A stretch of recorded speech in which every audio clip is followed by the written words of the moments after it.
సుందరరాజు గారి యొక్క జ్ఞాపకార్థము సందర్భంగా ఇటు కూడికను ఏర్పాటు చేయడం జరిగింది. వాస్తవంగా క్రైస్తవుల్లో ఇటువంటి కూడికలు అనేటువంటివి సహజంగా జరుగుతూ ఉంటాయి. మరణించిన తర్వాత కూడా వారిని జ్ఞాపకం చేసుకుంటూ ఇటువంటి కూడికలను ఏర్పాటు చేస్తూ ఉంటారు కుటుంబ సభ్యులు.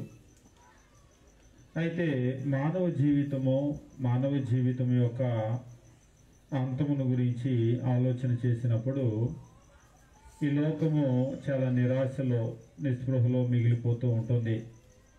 ఇక మనిషి మరణించాడు, ఇక తర్వాత వారిని గూర్చినటువంటి ఆలోచనలు వచ్చినప్పుడల్లా బ్రతికినప్పుడు ఎలా ఉన్నారు, మనతో గడిపినటువంటి ఆ క్షణాలు కానీ లేకపోతే ఆ జ్ఞాపకాలు కానీ వచ్చినప్పుడు ఒకంత బాధ మనకు కలుగుతూ ఉంటుంది.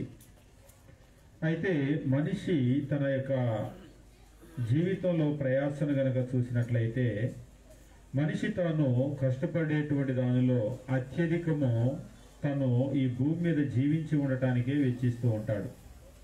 ఈరోజు మీరు గమనించండి, మానవుని యొక్క కష్టము, మానవుని యొక్క ప్రయాస లేదా వారి యొక్క జీతం ఉంటుంది కదా, కష్టపడి వచ్చేటువంటి ఆ శాలరీ, ఆ కష్టార్జితం దేని కొరకు ఉపయోగిస్తారు అని గనక ఆలోచన చేసినట్లయితే మనిషి తాను సంపాదించేటువంటి సంపాదన తన అన్న వస్త్రాల మీద, తన నివాసం మీద, ఇంకా చెప్పాలంటే ఏదైనా అనారోగ్యం వచ్చిందనుకోండి, తను ఆ అనారోగ్యంలో తను బాగుపడటానికి కొన్ని వేల రూపాయలు, లక్షల రూపాయలు కూడా వైద్యం కొరకు ఖర్చు పెడుతూ ఉంటాడు.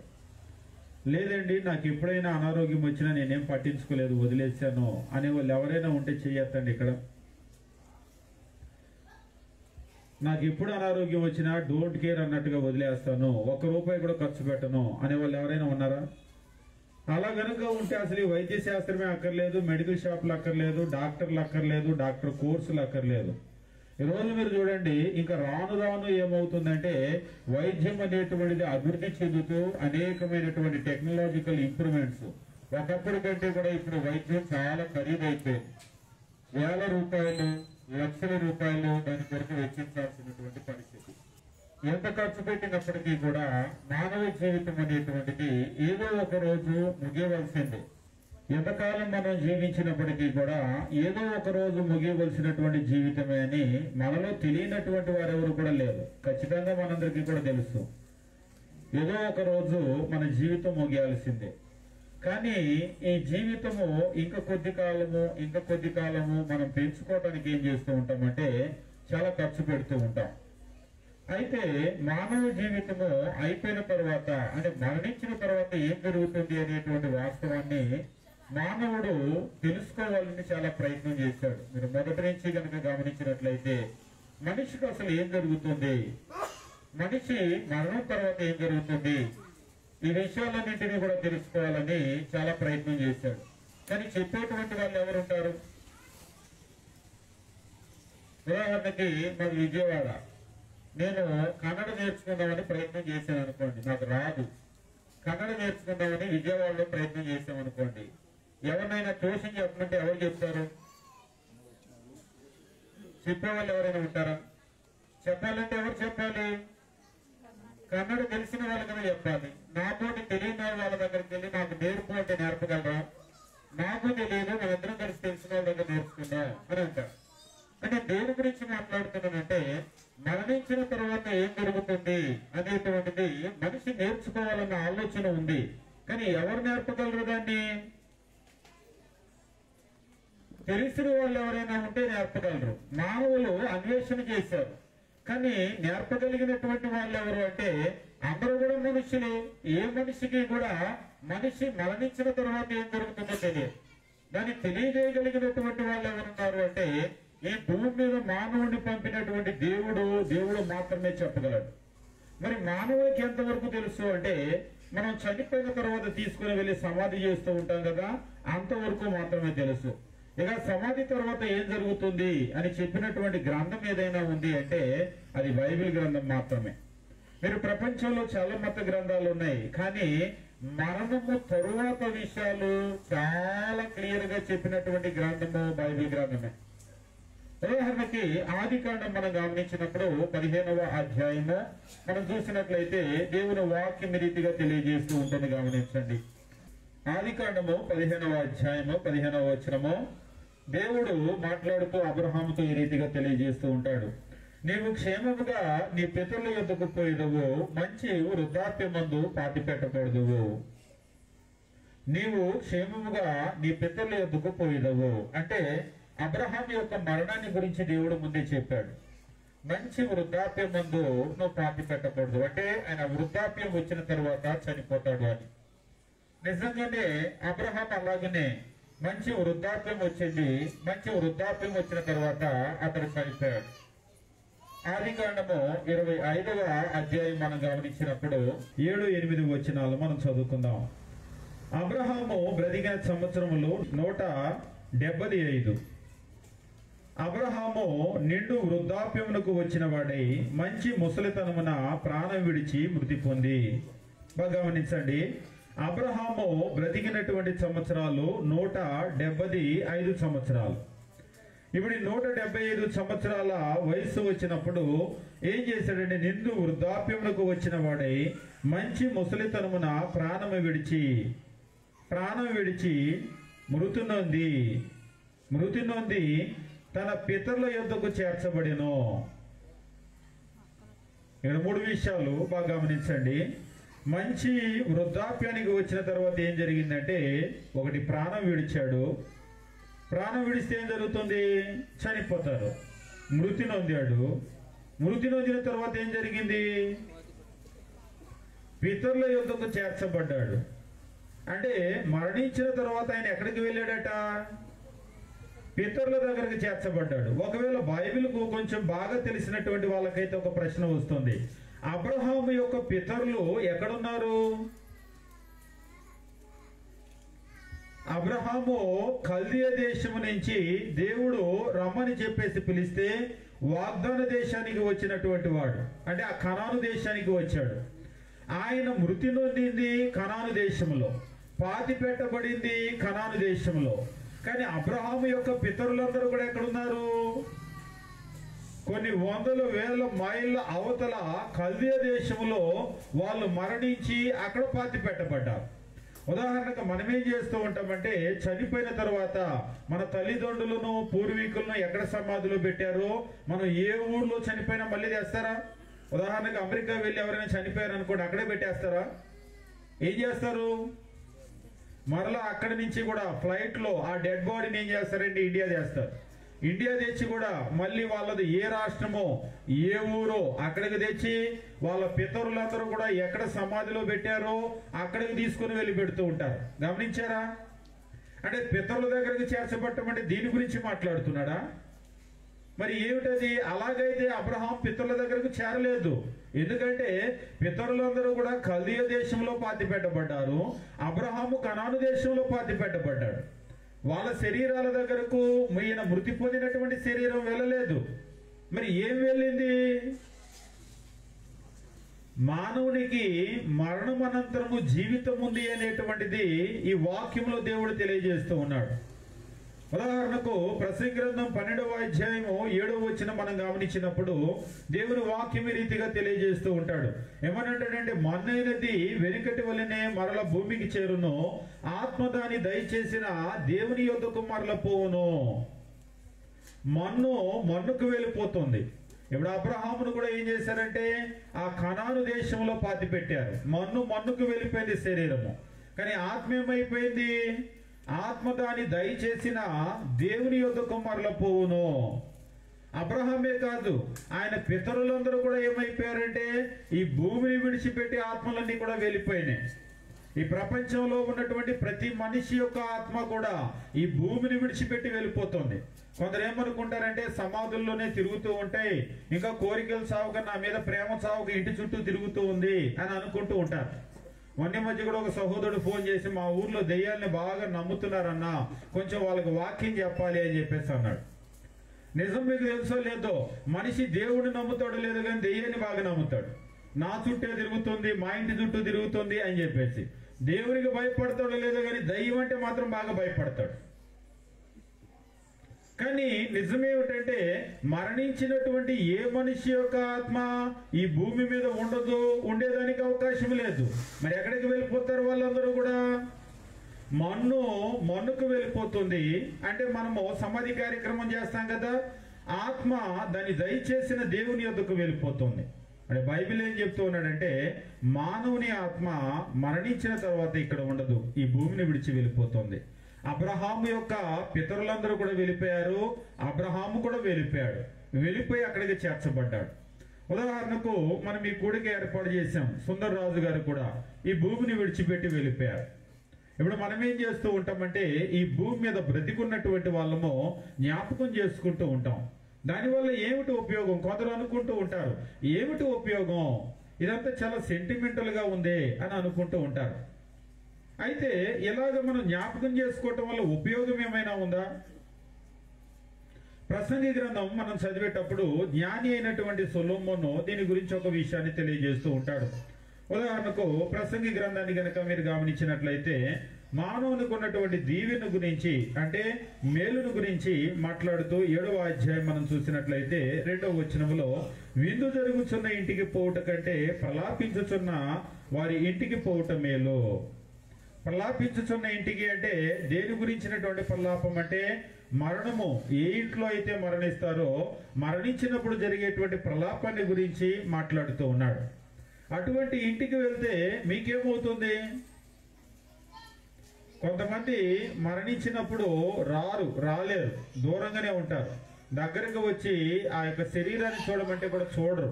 చూస్తే నన్ను నేను కంట్రోల్ చేసుకోలేను, ఆపుకోలేను అని చెప్పేసి. ఒకసారి ఒక సహోదరుడు చెప్తున్నాడు, మా ఆవిడ్ని నేను ఇంతవరకు ఏ సమాధి కార్యక్రమానికి తీసుకొని వెళ్ళలేదు అని. వాళ్ళ సొంత వాళ్ళు చచ్చిపోతే కూడా నేను తీసుకొని వెళ్ళను అని చెప్పేసి. ఒక్కసారి మాత్రం తీసుకుని వెళ్ళాను, వాళ్ళ నాన్న చనిపోయినప్పుడు తీసుకుని వెళ్ళాను, అంతకుమించి తీసుకుని వెళ్ళలేదని. ఏమని అడిగితే తను చనిపోయినటువంటి వాళ్ళ దగ్గరికి వెళ్ళినప్పుడు అక్కడ ఆమె చూసి ఏడ్చి కళ్ళు తిరిగి పడిపోతుందట. వాస్తవంగా సాధారణంగా ఏడుపు అనేటువంటిది వస్తుంది, కానీ కొందరికి ఆ ఎమోషన్ కనుక ఎక్కువైంది అనుకోండి, మనం చూస్తూ ఉంటాం ఆడవాళ్ళు గుండెలు కొట్టుకోవటము, ఏడవటము, రోధించటము, కళ్ళు తిరిగి పడిపోవటము. అందుకనే మీరు సమాధి కార్యక్రమము అనగానే సమాధి చేసేటప్పుడు ఎవరు వెళ్తారు భూమిలో పెట్టడానికి? ఆడవాళ్ళందరినీ ఇక్కడే ఆపేసి మగవాళ్ళు మాత్రం వెళ్తారు. ఒక ఊర్లో అడుగుతూ ఉన్నారు, ఏ ఆడవాళ్ళు అక్కడ రాకూడదా, ఏ రూల్ ప్రకారం రాకూడదు అంటుంది ఒక ఆమె. దానికి రూల్స్ ఏమీ లేవు, కానీ అక్కడికి వచ్చిన తర్వాత ఇక చివరి క్షణాలు కదా, అక్కడికి వచ్చిన తర్వాత వాళ్ళ ఎమోషన్స్ వాళ్ళు కంట్రోల్ చేసుకోలేరు. ఉదాహరణ మీరు గమనించినట్లయితే ఆడవాళ్ళు మగవాళ్ళు వీళ్ళిద్దరిని కనుక చూసినట్లయితే మగవాళ్ళ కంటే ఆడవాళ్ళు ఆ ఎమోషన్స్ అనేటువంటివి హద్దు, అంటే మనం బరస్ట్ అవటం అని అంటూ ఉంటాం కదా, దాటి వెళ్ళిపోతూ ఉంటాయి. ఒక్కొక్కసారి మీరు చూడండి మగవాళ్ళకి బాధ కలుగుతుంది, కానీ ఏం చేస్తూ ఉంటారు, అక్కడ దాకా ఆపుకుంటూ ఉంటారు. అదే ఆడవాళ్ళు అయితే అక్కడే బలబలా ఏడ్చేస్తూ ఉంటారు, అంటూ ఉంటారు కదా, పైట చెంగు తీసుకోవటము, అక్కడే తూడు చేసుకోవటము. మరి మగవాళ్ళకి వాళ్ళకి లోపల బాధ ఉంటుంది, కానీ ఏం చేస్తూ ఉంటారంటే దాన్ని అక్కడితో ఆపుతూ ఉంటారు. ఇక అది కూడా కాదు కూడదన్నప్పుడు మగవాళ్ళ ఏడుపు అనేటువంటి చాలా తక్కువగా ఉంటుంది. అంతే కదా, మనకు తెలుగులో సామెతే చెప్తూ ఉంటారు, మీకు అది ఎంత సమంజసమో తెలియదు కానీ ఏడ్చే మగవాళ్ళని నమ్మకూడదు అని చెప్పేసి అంటారు. నవ్వే ఆడవాళ్ళని ఏడ్చే మగవాళ్ళని నమ్మకూడదు. అంటే సాధారణంగా ఏంటంటే ఆడవాళ్ళంటే ఏడుస్తారు, మగవాళ్ళంటే ఏడవరు అని అర్థం. అంతే కదా, ఏడుస్తున్నారు అంటే భిన్నంగా ఉంది స్వభావం అని చెప్పేసి దాని అర్థం. కాబట్టి ఏం చేస్తారంటే ఆ ఎమోషన్స్ అనేటువంటి వాళ్ళు ఆపుకోలేరు కాబట్టి వాళ్ళు వెళ్ళొస్తూ ఉంటారు చివరి ఆ క్షణాలలో. అయితే దేవుని వాక్యం ఏం తెలియజేస్తూ ఉందంటే, అయితే విందు జరిగేటువంటి ఇంటికి వెళ్ళటం కంటే కూడా ప్రలాపించేటువంటి ఇంటికి వెళ్ళటమే మేలు అని అంటున్నాడు. కారణం ఏమిటి అంటే, ఏలయనగా మరణము అందరికీ వచ్చును గనుక బ్రతుకువారు దానిని మనస్సున పెట్టుదురు. ఎందుకు అక్కడికి వెళ్ళటం మేలు అని అంటున్నాడంటే, మరణం అందరికీ వస్తుంది. అది ఎప్పుడు నువ్వు జ్ఞాపకం చేసుకుంటావు? మరణం అందరికీ వస్తుంది. ఆ మరణించిన ఇంటికి వెళ్ళినప్పుడు అప్పుడు నువ్వు జ్ఞాపకం చేసుకుంటావు, అయ్యో మనతో పాటు ఉన్నటువంటి మనిషిని మనతో పాటు జీవించినటువంటి ఆ క్షణాలు గుర్తుకొస్తూ ఉంటాయి. గుర్తుకొచ్చినప్పుడు ఎంత మనిషి అయినా అంతే కదా. మనిషి అన్న తర్వాత ఎంత జీవించినా, ఉదాహరణకి ఎంత ఉద్యోగం చేయనివ్వండి, ఎంత ఇల్లు కట్టనివ్వండి, ఎంత సంపాదించనివ్వండి, ఎంతమంది పిల్లలు, కొడుకులు, కోడళ్ళు, లేకపోతే కూతుర్లు, అల్లుళ్ళు ఎంతమంది ఉన్నా మరణించకుండా ఆపుతుందా? వారికి ఉన్న ఇల్లు కావచ్చు, వారికి ఉన్న కుటుంబం కావచ్చు, ఏదైనా సరే ఈ రోజు ఉన్నటువంటి వైద్య శాస్త్రం ఒకవేళ ఇంకా అయితే ఇంకా కొన్ని దినాలు వాళ్ళ ఆయుష్ని పెంచగలరేమో కానీ మరణంతో పోరాడి అసలు మరణమే రాకుండా ఆపగలదా వైద్య శాస్త్రం? ఆపలేదు. అంటే మరణం అనేటువంటిది ఒక రోజు ఖచ్చితంగా రావాల్సిందే. ఎప్పుడు జ్ఞాపకం వస్తుంది ఇది? విందు జరిగేటువంటి ఇంటికి వెళ్ళినప్పుడు మనకు ఇదంతా కూడా జ్ఞాపకానికి రాదు. అక్కడికి వెళ్ళిన తర్వాత సంతోషంలో ఉంటాం కదా, మునిగి తేలుతూ ఉంటాం కదా, మనిషికి ఒక మరణం ఉంటుంది, ముగిసిపోతాం అనేది గుర్తురాదు. ఎప్పుడు గుర్తుకొస్తుంది? ప్రలాపించేటువంటి ఇంటికి వచ్చినప్పుడు. కాబట్టి క్రైస్తవులు ఏం చేస్తూ ఉంటారంటే అప్పుడప్పుడు ఇటువంటి కూడికలు ఏర్పాటు చేసి బ్రతికి ఉన్నటువంటి వాళ్ళమంతా కూడా గుర్తు చేసుకుంటూ ఉంటాం. అంటే ఇందులో మనం గమనించవలసింది ఏమిటంటే మానవుడు ఈ భూమిని దాటి ఖచ్చితంగా ఒకరోజు వెళ్ళవలసినటువంటి వాడే. సుందరరాజు గారు ఎలాగైతే వెళ్ళిపోయారో మనం కూడా ఒకరోజు ఈ భూమిని దాటి వెళ్ళిపోతాం. అయితే ప్రశ్న ఏమిటంటే ఇప్పుడు ఈ భూమి దాటి వెళ్ళిన తర్వాత ఏం జరుగుతుంది? ఒక విషయాన్ని నేను చెప్తాను. అందరూ కాదు, కొందరు చదువుకునేటువంటి వాళ్ళకు ఇలా బైబిల్ పట్టుకొని ఇళ్ళకి వెళ్ళటము, అమ్మ ప్రార్థన చేద్దాము, 4 దేవుని మాటలు చెప్తాము అని చెప్పేసి అంటే ఎట్లా అనిపిస్తుంది? ఒకసారి ఒక ఆయన అడిగాడు, బాగా చదువుకున్నావు కదా, ఉద్యోగం చేసుకోకుండా ఏంటి పని అని. ఏంటంటే ఏం పని అని, నేనేం తప్పు చేస్తున్నానంటే ఏంటి బైబిల్ పట్టుకొని ఇదేంటి సేవ ఏంటి ప్రార్థనలు ఏంటి, చక్కగా ఉద్యోగం చేసుకుంటే జీతం వచ్చింది కదా అని.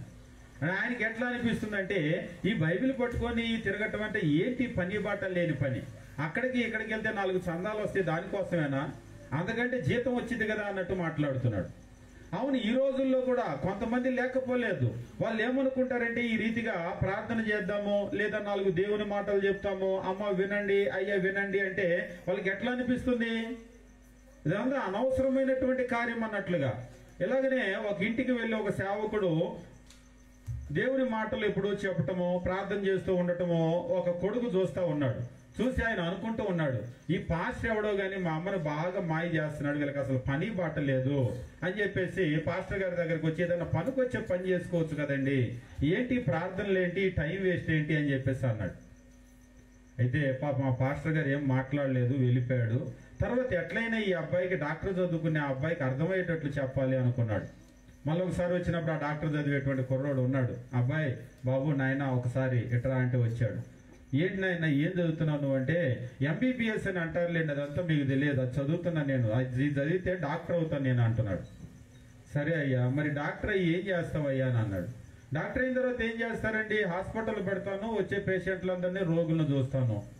సరే అయ్యా, చూసి ఏం చేస్తావయ్యా అన్నాడు. చూసి ఏం చేస్తాం ఏంటండి, 4గురికి మేలు చేస్తాము. సరే అయ్యా, ఆ తర్వాత ఏం చేస్తావయ్యా అన్నాడు. ఏముందండి, ఇక హాస్పిటల్ పెట్టుకున్న తర్వాత పెళ్లి చేసుకుంటాను.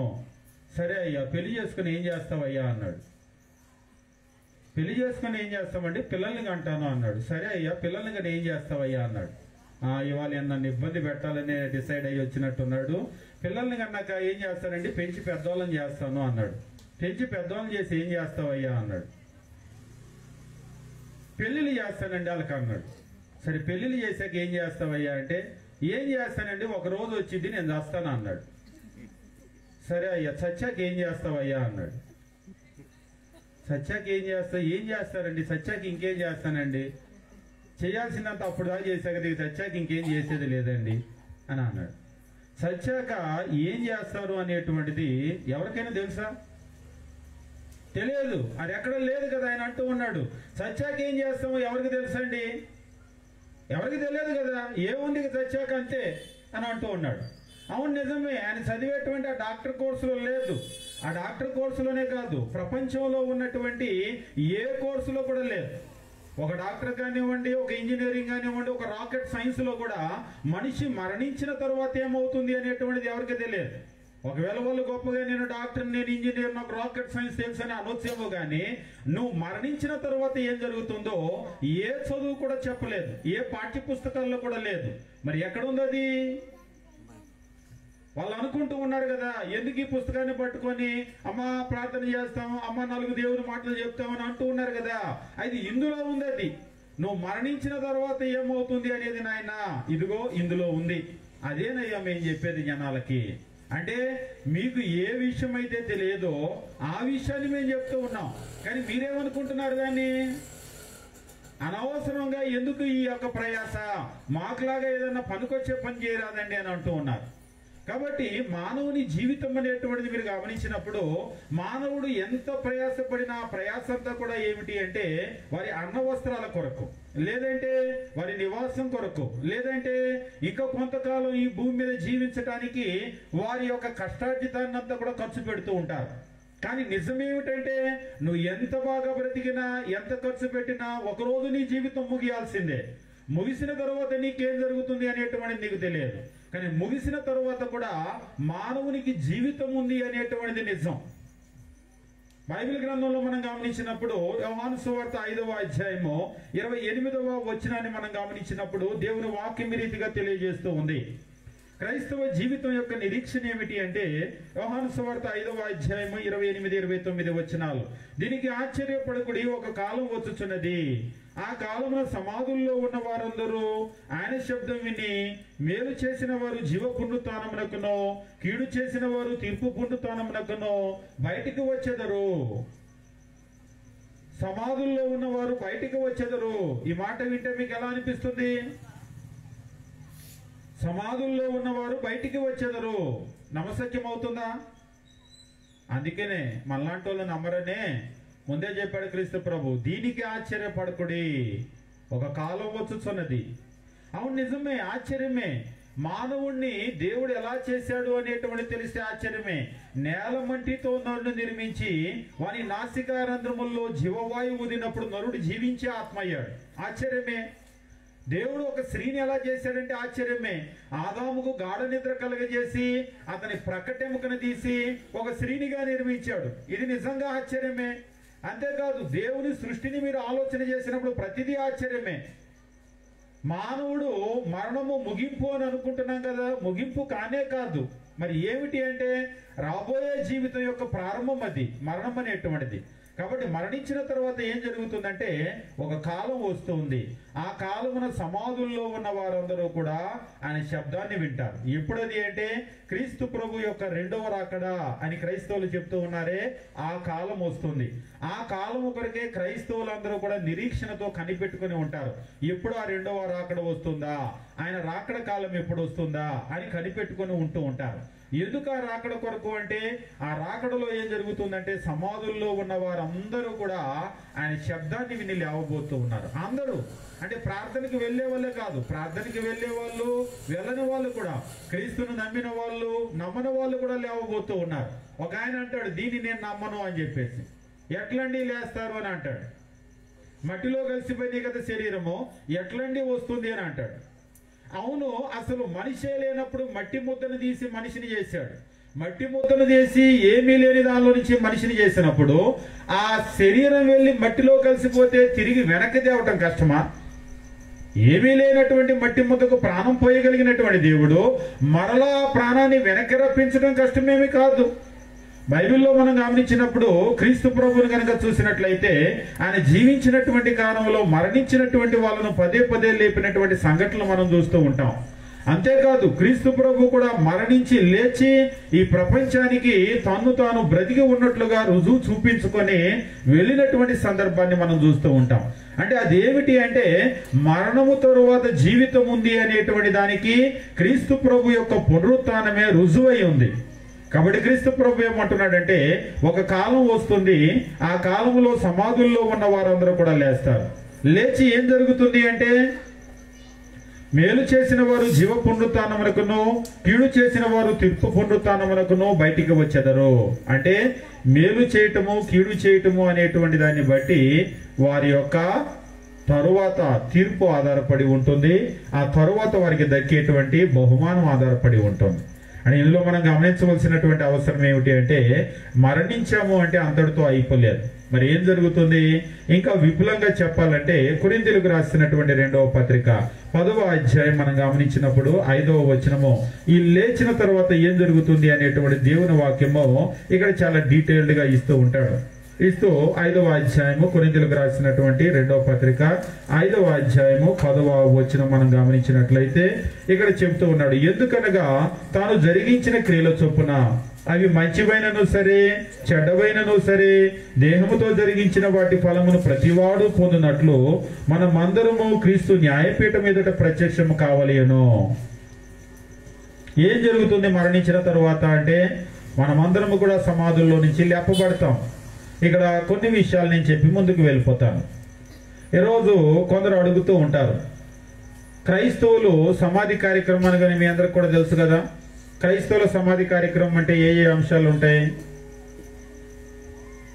క్రైస్తవులు ఎలా చేస్తారు సమాధి?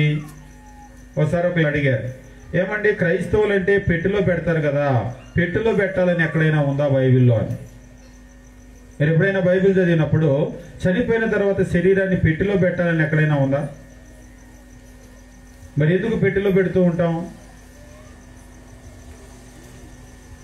ఎప్పుడైనా అధ్యయనం చేసామా? అసలు పూర్వీకులు అనేటువంటి వాళ్ళు అబ్రహాము, ఇస్సాకు, యాకోబు వీళ్ళందరూ కూడా ఏం చేసేవాళ్ళు మరణించినప్పుడు అని? బైబిల్ ప్రకారం మనం గమనించినప్పుడు చనిపోయిన తర్వాత శరీరాన్ని తగలబెట్టడం అనేటువంటిది బైబిల్లో లేనే లేదు.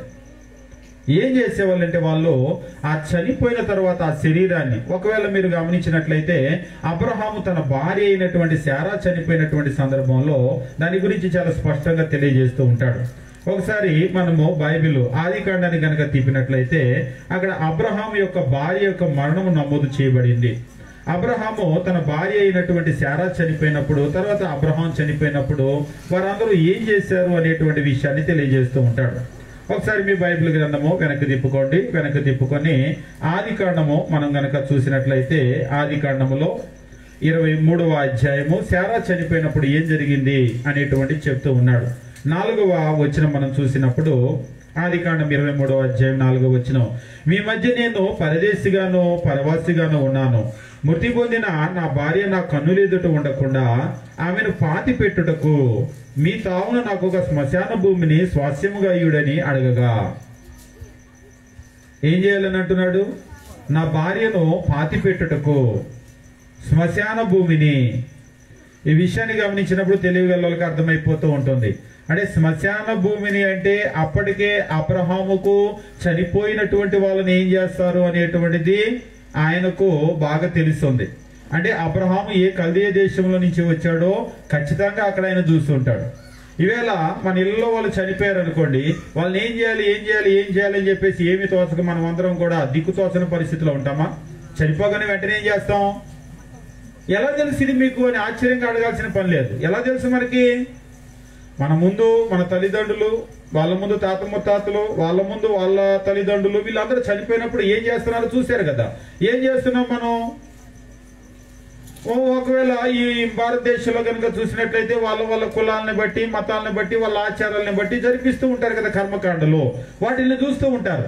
చూసి వాళ్ళ పూర్వీకులు ఎలాగైతే చేస్తారో అదే క్రమంలో వీళ్ళు కూడా చేస్తారు.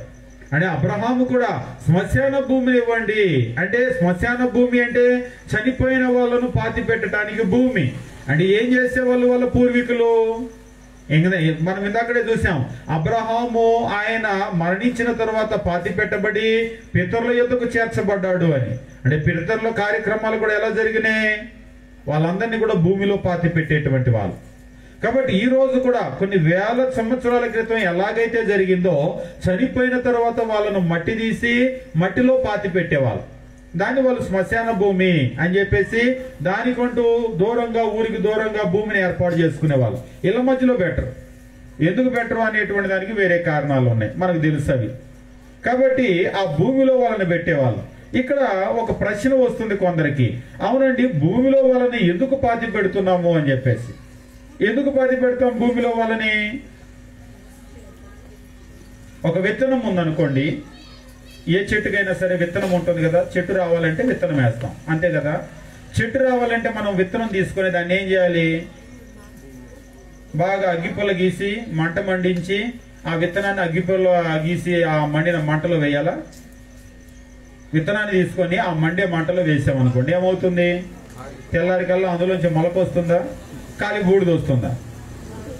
ఖాళీ బూడిద వస్తుంది. ఇక బూడిద వచ్చిన తర్వాత అందులో నుంచి జీవం బయటికి రాదు. అందులో నుంచి జీవం బయటికి రావాలంటే మనం ఏం చేయాలి? ఆ విత్తనాన్ని తీసుకొని బీరువాలో పెట్టి తాళం వేసాం, మొలక వస్తుందా? రాదు. మరి ఏం చేస్తాం మనం?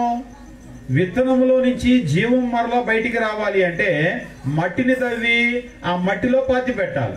ఆ మట్టిని తవ్వి మట్టిలో పాతి పెట్టామనుకోండి, ఆ విత్తనంలో నుంచి ఏమొస్తుంది? మరలా మొలక, జీవం బయటకు వస్తుంది. అంతేనా? ఇప్పుడు చనిపోయిన తర్వాత మన ఈ శరీరం కూడా ఏమిటి అంటే రాబోయే జీవితం ఒకటి ఉంది కదా, ఆ జీవితానికి ఇది విత్తనం. కాబట్టి ఈ విత్తనాన్ని తీసుకొని వెళ్ళి ఏం చేయాలి? మట్టిని తవ్వి ఆ మట్టిలో పెట్టి మట్టిని కప్పేస్తారు. అది మన నిరీక్షణ. అంటే ఈ శరీరాన్ని మనం పాతి పెడుతున్నామంటేనే మరలా నేను లేవబోతున్నాను, ఇది నా ముగింపు కాదు అని ప్రపంచానికి మనం సందేశాన్ని పంపుతున్నాం. కాకపోతే కొందరికి తెలియదు. వాళ్ళు కూడా ఏం చేస్తూ ఉంటారంటే వాళ్ళ ఆచారం ప్రకారం తీసుకెళ్లి పాతి పెట్టేస్తారు, కానీ ఇది ఎందుకు ఇలా చేస్తున్నాము అనేటువంటిది తెలియదు. కాబట్టి ఇందులో కూడా మనకున్నటువంటి నిరీక్షణ ఏమిటంటే మనం మరలా తిరిగి లేవబోతున్నాం. ఈ విత్తనాన్ని లోపల పెడితే అది లేవబోతూ ఉంది. అదే క్రీస్తు ప్రభు అన్నాడు, దీనికి మీరు ఆశ్చర్యపడకుడి, ఒక కాలం వస్తుంది, ఆ కాలంలో సమాధుల్లో ఉన్న వారందరూ, మేలు చేసిన వారు జీవ పునరుత్థానమునకును, కీడు చేసిన వారు తీర్పు పునరుత్థానమునకును బయటికి వచ్చేదారు. సమాధుల్లో నుంచి బయటికి వచ్చేటువంటి ఆ దినము వచ్చిన తర్వాత ఏం జరుగుతుంది అంటే వారందరూ కూడా, మనమందరం అంటే మన తల్లిదండ్రులు, తాత ముత్తాతలు, అంతకు ముందు వాళ్ళు, భూమి పుట్టిన తర్వాత ఇప్పటి వరకు ఎంతమంది అయితే బ్రతికారో వారందరూ కూడా క్రీస్తు న్యాయపీఠం ఎదుట ప్రత్యక్షం అవ్వాలి. ఏం జరుగుతుంది అక్కడ? కొరింథీయులకు రాసినటువంటి 2వ పత్రిక 5వ అధ్యాయం 10వ వచనం మీద అక్కడ మనం చదువుతూ ఉన్నాం. ఎందుకనగా తాను జరిగించిన క్రియల చొప్పున అవి మంచివైనను సరే చెడ్డవైనను సరే దేహముతో జరిగించిన వాటి ఫలమును ప్రతివాడు పొందినట్లు మనమందరము క్రీస్తు న్యాయపీఠం ఎదుట ప్రత్యక్షము కావలేను. ఏం చేస్తామట? దేహముతో జరిగించినటువంటి వాటి క్రియలు అంటే మనం బ్రతికుండగా ఏ క్రియలు అయితే చేస్తామో, మంచి క్రియలే కావచ్చు, చెడ్డ క్రియలే కావచ్చు.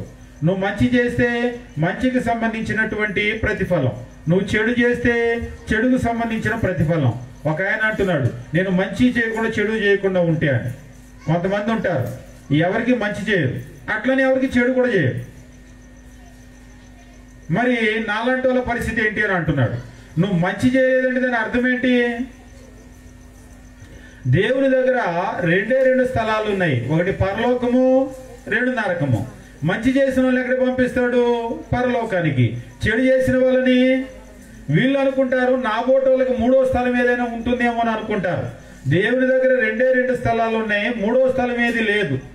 3వ రకమైన కేటగిరీనే లేదు అసలు అక్కడ, 3వ రకమైన గుంపు లేదు. కాబట్టి నువ్వు మంచి చేయలేదు అంటే దాని అర్థం ఏంటి? నువ్వు చెడు చేసావనే. అంటే దేవుడు నీకు ఇచ్చినటువంటి జీవితాన్ని ఉపయోగించకపోవటమే అతి పెద్ద చెడు. మనం తలాంతులను గురించినటువంటి ఉపమానంలో చూస్తూ ఉంటాం. యజమాని తిరిగి వచ్చిన తర్వాత ఒక దాసుడు తనకి ఇచ్చినటువంటి తలాంతును గుంట తీసి గుంటలో పెట్టాడు. ఆయన దాన్ని ఏమి మంచికి ఉపయోగించలేదు, అలాగని చెడుకి దుర్వినియోగం చేయలేదు. అంటే ఏమి ఉపయోగించకుండా అలా పెట్టాడు. ఇప్పుడు ఆయన ఏం చేశాడు? చెడ్డదాసుడా అని చెప్పేసి ఆయన చీకట్లోకి దొయ్యమన్నాడు. అంటే ఉపయోగించకపోవటమే తప్పు. దేవుడు నీకు ఒక జీవితం ఇచ్చినప్పుడు నువ్వు మంచి చేయలేదు, చెడు చేయలేదు అంటే దాని అర్థం ఏంటి? నీ జీవితాన్ని నువ్వు ఉపయోగించలేదు. అంటే గుంట తీసి గుంటలో పెట్టినటువంటి దాసులాగా నువ్వు నరకానికే వెళ్తావు. కాబట్టి ఇక్కడ 3వ స్థలం అనేటువంటిది అవసరం లేదు. కాబట్టి ఏం జరగబోతుందంటే దేహముతో మనం జరిగించినటువంటి క్రియల చొప్పున అవి మంచివైనా సరే చెడ్డవైనా సరే ప్రతి వారు కూడా ఆ క్రియల చొప్పున మనమందరం కూడా తీర్పు పొందటానికి క్రీస్తు న్యాయపీఠం ఎదుట ప్రత్యక్షం కావాలి. ఇది ఎప్పుడు అంటే క్రీస్తు 2వ రాకడలో. తెలివిగల వాళ్ళు ప్రశ్న అడుగుతూ ఉంటారు, సరేనండి 2వ రాకడలో కదా సమాధుల్లో ఉన్న వాళ్ళందరూ కూడా లేచేది, అప్పుడు కదా తీర్పు జరిగేది, మరి ఇప్పుడు ప్రజెంట్ వాళ్ళ పరిస్థితి ఏంటి అని అడుగుతారు. ఇప్పుడు చనిపోయారు, సమాధిలో పెట్టేశాం, శరీరం అక్కడికి వెళ్ళిపోయింది, ఆత్మేమో దేవుని దగ్గరికి వెళ్ళిపోయిందని అంటున్నారు. అక్కడికి వెళ్ళిపోయిన ఆత్మకు క్రీస్తు వచ్చే వరకు, ఆయన న్యాయపీఠం ఎదుట నిల్చునే వరకు, తీర్పు జరిగే వరకు ఈ మధ్యలో ఏం జరిగింది చెప్పండి అని అంటారు. మంచి ప్రశ్న. నిజమే, క్రీస్తు ప్రభు యొక్క 2వ రాకడ వరకు ఈ వెళ్ళిపోయినటువంటి ఆత్మలు ఎక్కడికి వెళ్తాయి, ఎక్కడ ఉన్నాయి, అసలు ఏం జరుగుతుంది దానికి? మరలా ప్రపంచంలో ఏ పుస్తకము దాన్ని చెప్పలేదు, ప్రపంచంలో ఎవరు కూడా దానికి సమాధానం చెప్పలేరు. మరలా దానికి సమాధానం చెప్పగలిగినటువంటి గ్రంథం ఏదైనా ఉంది అంటే అది దేవుడు బైబిల్ మాత్రమే. లూకా సువార్త మనం గమనించినప్పుడు దేవుని వాక్యం ఈ రీతిగా తెలియజేస్తూ ఉంటాడు. లూకా సువార్తలో మనం చూసినప్పుడు నిజంగా ఈ లూకా సువార్తను కూడా మీరు చూసినప్పుడు 4 సువార్తలు ఉన్నాయి బైబిల్లో, మత్తయి, మార్కు, లూకా, యోహాను.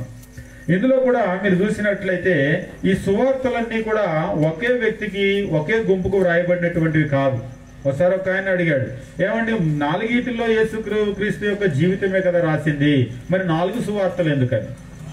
ఎందుకంటే ఉదాహరణకు మత్తయి సువార్తను కనుక చూసినట్లయితే మత్తయి క్రీస్తు యొక్క జీవితాన్ని గురించి యూదులకు రాశాడు, మార్కు క్రీస్తు యొక్క జీవితాన్ని గురించి రోమీలకు రాశాడు, లూకా క్రీస్తు యొక్క జీవితాన్ని గురించి గ్రీకు ప్రజలకు రాశాడు, యోహాను క్రీస్తు జీవితాన్ని గురించి అందరికీ రాశాడు.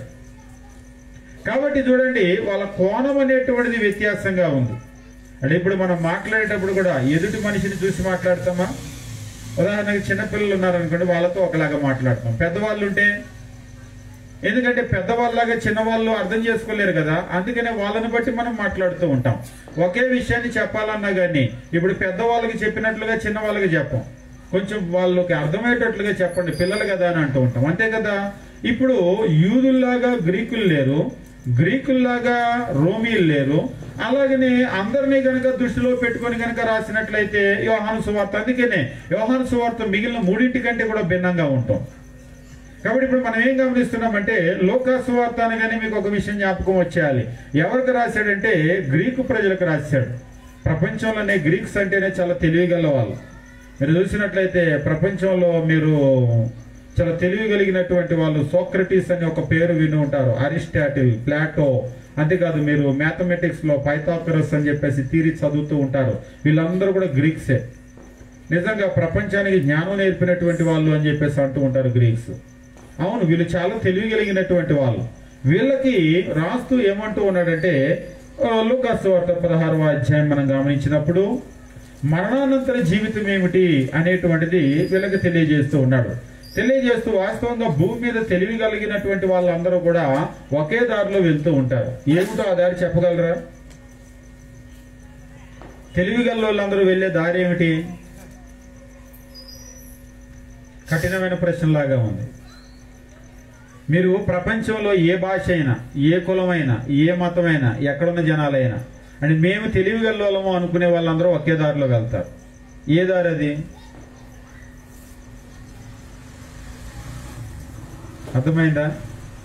డబ్బు సంపాదన. తెలివిగల వాళ్ళందరూ కూడా ఏం చేస్తారు? సంపాదన, సంపాదన, సంపాదన. తెలివిగల వాళ్ళందరూ చేసే పని ఏంటంటే సంపాదన, అంతే కదా. సంపాదించటము, వెనకేయటము, దాచుకోవటము, అంటే ప్రపంచంలో ఇదే తెలివేమో అనుకుంటున్నారు. తెలివిగలిగిన వాళ్ళు ఏం చేస్తారంటే ఎవరికి ఖర్చు పెట్టరు, ఎందుకంటే ఖర్చు పెడితే అయిపోతాయని వెనకేస్తూ ఉంటారు. వాళ్ళనే ప్రపంచం తెలివిగల వాళ్ళు అనుకుంటుంది. ఎవరికైనా నలుగురికి మేలు చేద్దామని ఖర్చు పెట్టారనుకోండి, వాళ్ళు చూడండి తెలివితేగలు లేకుండా ఉన్నవన్నీ ఖర్చు పెట్టుకుంటున్నారు. రేపేంటి వాళ్ళ పరిస్థితి? ఇంతవరకు ఇల్లు కూడా సంపాదించలేదు, సొంత ఇల్లు లేదు. అలాంటి వాళ్ళని తెలివి తక్కువ వాళ్ళు అంటుంది లోకం, అంతే కదా. తెలివిగల వాళ్ళందరూ చేసే పని ఏంటంటే డబ్బును సంపాదించటం, సంపాదించి దాన్ని ఇక్కడ దాచిపెట్టడం. ఇంటి రూపంలో కావచ్చు, స్థలము, పొలము, వెండి, బంగారము, నగ, నట్ర, ఎలాగైనా కావచ్చు. ఆ రూపంలో వాళ్ళు దాచిపెడితే వాళ్ళని ప్రపంచం తెలివిగల వాళ్ళు అని అంటుంది. అయితే ఇప్పుడు లూకా సువార్త ఇది కూడా గ్రీకులు తెలివిగల వాళ్ళకే రాశాడు కదా, వాళ్ళకి చెప్తూ ఉన్నాడు అనమాట. అందుకని మీరు లూకా సువార్త చదివేటప్పుడు ఎక్కువగా ధనవంతులు కూర్చున్నటువంటి చర్చ వస్తుంది. కొందరు అడుగుతూ ఉంటారు, అవునండి లూకా సువార్తలోనే ఎందుకు ఎక్కువ ధనవంతుల గురించి క్రీస్తు ప్రభు మాట్లాడి చెప్పారని. ఎందుకంటే ధనవంతులు అందరూ కూడా డబ్బుల గురించి ఆలోచన చేస్తారు, డబ్బు సంపాదనే ధ్యేయంగా ముందుకెళ్తారు. అందుకనే వాళ్ళకి చెప్పాడు డబ్బు సంపాదన, అటువంటి జీవితం ఎలా ఉంటుంది అనేటువంటిది. ఉదాహరణకు మీరు లూకా సువార్త ఒక వచనాన్ని మనం చదువుకొని మరలా వెనక్కి వచ్చేద్దాం. లూకా సువార్తలో గనక మీరు గమనించినట్లయితే క్రీస్తు ప్రభు 12వ అధ్యాయాన్ని మీరు చూసినట్లయితే ఇక్కడ ఒక మాట చెప్తూ ఉంటాడు. ఏమన్నా అంటూ ఉంటాడంటే 15వ వచనంలో, 12వ అధ్యాయం 15వ వచనము, మరియు ఆయన వారితో మీరు ఏ విధమైన లోభమునకు ఎడమయ్యక జాగ్రత్త పడుడి, ఒకని కలిమి విస్తరించుట వాని జీవానికి మూలము కాదు అనెను. ఒకని కలిమి విస్తరించటము వాని జీవానికి అంటే జీవం దేని మీద ఆధారపడి లేదు? కలిమి విస్తరించడం మీద, డబ్బు మీద ఆధారపడి లేదు. కానీ మనిషి ఏమనుకుంటాడు? జీవితం అంటే డబ్బే ముఖ్యం, డబ్బు మీదే ఆధారపడి ఉంది అని అనుకుంటున్నాడు మనిషి. కానీ క్రీస్తు ప్రభు నేర్పింది ఏమిటంటే, దురదృష్టకరం ఏంటంటే క్రైస్తవులు కూడా డబ్బే ధ్యేయంగా బ్రతుకుతున్నారు. క్రైస్తవులు కూడా డబ్బు సంపాదనే ధ్యేయంగా బ్రతుకుతూ ఉన్నారు. కానీ 2000 సంవత్సరాల క్రితమే క్రీస్తు ప్రభు చెప్పాడు, ఒకరి కలిమి విస్తరించడం వాని జీవానికి మూలం కాదు. లూకా సువార్త 16వ అధ్యాయం మనం గమనించినట్లయితే 19వ వచనము, ధనవంతుడు ఒకడు ఉండెను, మరణించిన తరువాత క్రీస్తు ప్రభు రాకడా ఈ మధ్యలో ఏం జరుగుతుంది సమాధిలోకి వెళ్ళిన వాళ్ళకు అని అడుగుతారు కదా తెలియగలిగినటువంటి వాళ్ళు. అటువంటి వాళ్ళ క్రీస్తు ప్రభు చెప్తూ ఉన్నాడు. ఏమంటూ ఉన్నాడంటే, ధనవంతుడు ఒకడు ఉండెను, అందులో ఊదా రంగు బట్టలు సన్నపు నార వస్త్రములు ధరించుకొని ప్రతిదినము బహుగా సుఖపడుచుండేవాడు. మరి డబ్బున్న వాళ్ళు ఏం చేస్తారు? రోజు అంతే కదా. అంటే అందరూ డబ్బున్నోళ్ళు కాదులేండి, కొందరు డబ్బులు ఉన్న వాళ్ళు కూడా డబ్బులు దాచుకొని ఏమీ లేని వాళ్ళలాగా ఏమీ తినకుండా బతుకుతూ ఉంటారు. ఒకసారి విజయవాడలో ఒక ఆయన చెప్తూ ఉన్నాడు, చాలా పెద్ద బిల్డింగ్ మాకు, అది SBIకి అదిగిచ్చినటువంటి ఒక బిల్డింగ్, చాలా పెద్ద బిల్డింగ్. ఆ ఓనర్ ఎవరో తెలుసా అని అన్నాడు. తెలియదండి అంటే, ఫలానా ఆయన ఓనరు అని అన్నాడు. ఆయనకు అంత వస్తుంది, ఆయన చూస్తే నేను నమ్మలేకపోయాను. ఆయన మామూలుగా ఒక సాదా సీదా మనిషిలాగా ఉంటాడు. ఏం చేస్తాడంటే పొద్దున్న లేస్తే, ఆయన విజయవాడలో చాలా ఆస్తులు ఉన్నాయి కానీ ఏం అనుభవించడు. ఆయనకు ఒక కారు కూడా ఉండదు. ఆటో ఇక్కడి నుంచి మళ్ళీ ఆటో కూడా విడిగా మాట్లాడకూడదు, సర్వీస్ ఆటో ఎక్కి వెళ్తూ ఉంటాడు అలా చెయ్యాలి 10 రూపాయలు ఇచ్చి. ఆయన పని ఏంటంటే, ఈ బిల్డింగ్లన్నీ ఉంటాయి కదా, ఎవరో పని బాట లేని వాళ్ళు ఒక కూలోళ్ళని పిలుచుకోవటం, వాళ్ళ దగ్గర పెట్టుకోవటం, వాటికి రంగులు వేయించడం, అవి వేయించడం, ఇవి వేయించడం, ఇక వీటికి మరమ్మతులు చేయించటమే. ఎంత అద్దెలు వచ్చినా కానీ దాన్ని అనుభవించరు. కొంతమంది ఉంటారు వాళ్ళు ధనవంతులే కానీ అనుభవించరు, కనీసం కడుపు కూడా తినరు, ఎవరికి కూడా ఇవ్వరు. ఎవరికి అంటే కడుపును పుట్టిన బిడ్డలకు కూడా ఇవ్వరు. మీరు నమ్ముతారో నమ్మరు, కడుపును పుట్టినటువంటి బిడ్డలకు కూడా ఆస్తి ఇవ్వనటువంటి వాళ్ళు ఉన్నారు. అడిగి అడిగి అడిగి అడిగి వాళ్ళకి విసుకొచ్చేసి వదిలేసిన పిల్లలు కూడా ఉన్నారు. వీళ్ళు ఎవ్వరు లేదు వచ్చేదాకా. ఇక వీళ్ళు ఏం చేస్తారంటే, వీళ్ళు ఎప్పుడు చేస్తారని వాళ్ళ చావు కోసం చూస్తారు పాపం. కానీ కొందరు ధనవంతులు ఉన్నారు, వాళ్ళు మాత్రం ఏం చేస్తారంటే బాగా అనుభవిస్తూ ఉంటారు, సుఖపడుతూ ఉంటారు అనమాట. ఇక్కడ కూడా చెప్పినటువంటి ఆయన ఈ లూకా సువార్తలో అటువంటి ధనవంతుడే. ఒక ధనవంతుడు ఉన్నాడు, ఆయన వస్త్రాలు కూడా, అతడు ఊదా రంగు బట్టలు సన్నపు నార వస్త్రాలు. అంటే ఒకవేళ ఈ రోజు భాషలో మనకు అర్థం కాదేమో కానీ ఆ రోజుల్లో రాజులు వేసుకునేటువంటి వస్త్రాలు అన్నమాట. అంటే ఈ రోజు అతి ఖరీదైనటువంటి బట్టలు ఉంటాయి కదా, ఆ బట్టలు, మంచి బట్టలు వేసుకొని ప్రతిదినము బహుగా సుఖపడుతూ ఉన్నాడు. ఏంటి అంటే ఆయనకి ఆస్తి ఉంది. ఆస్తి ఉంటే అంతే కదా. కానీ ఇందాకనే మనం చూసాము, మరణం అనేటువంటిది ప్రతి మనిషికి వస్తుంది, ముందో వెనకో. ఈ భూమి మీద ఎంత బాగా బ్రతికినా, ఎంత జబ్బు వచ్చి డాక్టర్ దగ్గరికి వెళ్ళి నయం చేయించుకున్నా, మళ్ళీ ఒకరోజు మరణం మనల్ని వెంటాడి మనల్ని ఖచ్చితంగా తీసుకుని వెళ్తాం. ఈయనకు కూడా మరణం వచ్చింది. మీరు గమనించినప్పుడు లాజరు అనే ఒక దరిద్రుడు ఉన్నాడు, వాడు కురుపులతో నిండిన వాడే ధనవంతుని ఇంటి వాకిట పడి ఉండాను. ఇద్దరు మనుషులు చూపించాడు. ఒక ఆయనేమో బాగా ధనవంతుడు, ఒక ఆయనేమో కటిక దరిద్రుడు. ఇద్దరి మధ్య ఎంత వ్యత్యాసం ఉందో చూడండి. ఒక ఆయనేమో రోజు సుఖపడుతున్నాడు, ఒక ఆయన కనీసం కడుపుకు కావలసినటువంటి ఆహారం కూడా లేకుండా, ఇంకా చెప్పాలంటే ఒంట్లో ఆరోగ్యం కూడా లేకుండా ఇంటి వాకిట, ధనవంతుని ఇంటి వాకిట పడున్నాడంటే సొంత ఇల్లు అయినా ఉందా ఆయనకి? ఇల్లు లేదు, వాకిల్ లేదు. ఈయన ఇంటి వాకిట్లో పడి అడుక్కుంటున్నాడంటే దాని అర్థం ఏంటి? భార్య పిల్లలు ఉన్నారా? కుటుంబం కూడా లేని పరిస్థితి, ఏమీ లేదు. ఆస్తి లేదు, ఐశ్వర్యం లేదు, ఆరోగ్యం లేదు, కుటుంబం లేదు, ఏమీ లేనటువంటి దరిద్రుడు. ఉన్నప్పుడు ఆయన బాగా బ్రతికాడేమో, దాన్ని బట్టి భూమి మీద ఏమి కలకాలం ఉండిపోడు ఆయన. ఆ తర్వాత వచ్చిన కనుక మనం గమనించినట్లయితే చెప్తూ ఉన్నాడు చూడండి. అంతేకాక కుక్కలు వచ్చి వాని కులుపులు నాకెనో, ఆ దరిద్రుడు చనిపోయి దేవదూతల చేత అబ్రహాము రొమ్మును అనుకుంటూ కొనిపోబడినో, ధనవంతుడు కూడా చనిపోయి పాతి పెట్టబడినో. ఆయనకి మరణం వచ్చింది, ఈయనకి మరణం వచ్చింది. ధనవంతుడు చనిపోయాడు, పాతి పెట్టబడ్డాడు. కానీ లాజరు చనిపోయి పాతి పెట్టబడ్డాడని చెప్పలేదు. అసలు పాతి పెట్టే గతి ఉందో లేదో పాపం ఆయనకి. ఒకసారి కొందరు అంటారు, నేను చచ్చిపోతే నా పరిస్థితి ఏంటి, మా వాళ్ళు ఎవరు లేరు కనీసం సమాధి చేయడానికి కూడా అని దిగులు పడుతూ ఉంటారు. ఒకవేళ చనిపోతే ఇక్కడ ముగింపు కార్యక్రమాలు ఎట్లా జరుగుతాయి అనేటువంటిది మనం చెప్పలేం. కానీ మన ముగింపును బట్టి మన తరువాత జీవితం ఆధారపడలేదు. అంటే కొంతమంది ఏమనుకుంటారంటే సమాధి కార్యక్రమం బాగా జరిగితేనే పరలోకానికి వెళ్తామేమో అని అనుకుంటూ ఉంటారు.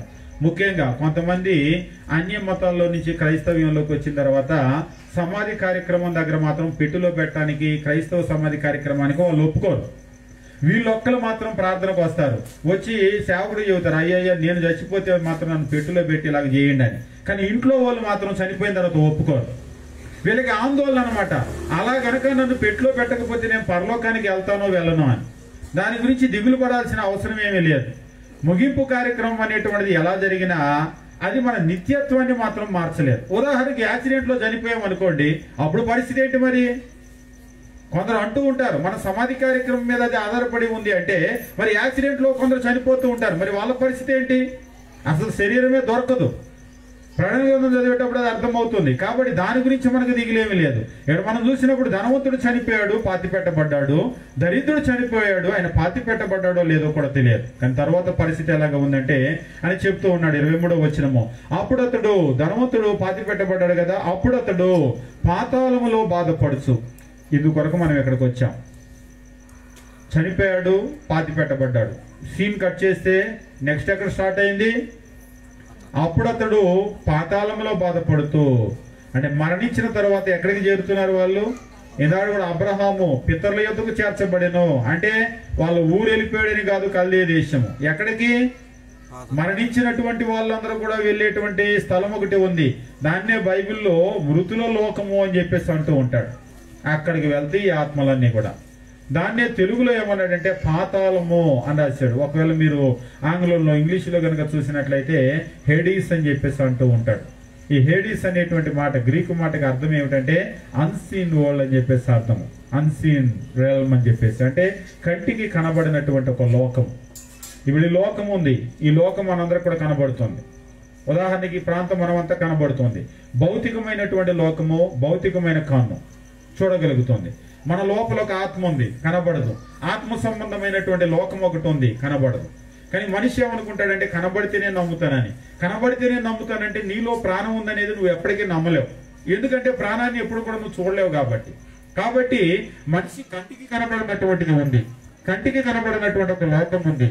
ఏం జరుగుతుంది మరణించిన తరువాత అంటే, మరణించిన తర్వాత మళ్ళొకసారి చదువుకుందాం 23వ వచనం. అప్పుడు అతడు పాతాళములో బాధపడుచు కన్నులెత్తి దూరము నుండి అబ్రహామును అతని రొమ్మున ఆనుకుని ఉన్న లాజరును చూచి. అబ్రహాం కూడా ఎక్కడికి వెళ్ళిపోయాడు? ఇందాక చెప్పాడు కదా, పితరుల యొద్దకు చేర్చబడేను అని. అంటే మరణించినటువంటి ఈ మృతులందరూ కూడా ఎక్కడికి వెళ్తూ ఉన్నారు? ఆ మృతుల లోకము పాతాళానికి వెళ్తూ ఉన్నారు. కాబట్టి అక్కడికి వెళ్ళిపోయారు వాళ్ళందరూ కూడా. ఆయన కూడా ఏం చేశాడంటే వాళ్ళని చూశాడు, పాతాళంలోకి వెళ్ళిపోయాడు. కొందరు అనుకుంటారు అంటే అందరూ ఒకే స్థలానికి వెళ్తున్నారు అనమాట అని. అట్లా అనుకోవద్దు. ఇప్పుడు మనం అందరం కూడా హూబ్లీలో ఉన్నాం, అందరం కూడా ఒకే బజార్లో ఉన్నాం, అందరం కూడా ఒకే చోట కలిసి కూర్చొని ఉన్నాం, అంతేనా? ఇప్పుడు ఒక ఇల్లు ఉంటుంది, ఒక ఇంట్లో తల్లిదండ్రులు, బిడ్డలు వీళ్ళందరూ కూడా ఉంటారు కదా.